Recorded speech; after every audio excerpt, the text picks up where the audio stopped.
Bata pa kasi naging asawa ko po, kaya hindi ko rin mapigilan yung gusto niya, kaya dumami pong anak ko.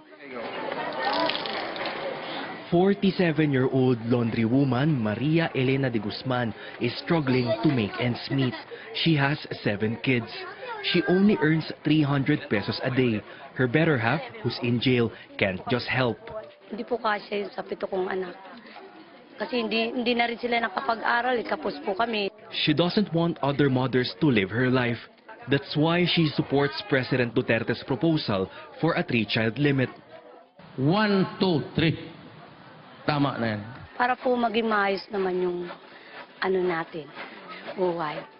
Mr. Duterte sees the proposal as the silver bullet to the country's population problem. With more than 102 million people, the Philippines is the world's 13th largest in terms of population. An average Filipino family also has 3 children. This is more than the 2 kids per family prescribed by experts.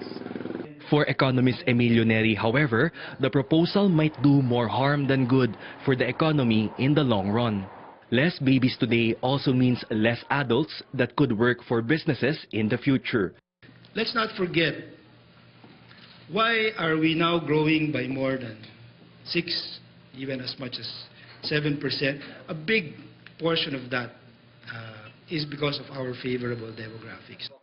Population Commission Executive Director Juan Antonio Perez agrees, saying a child limit policy failed in other countries like China.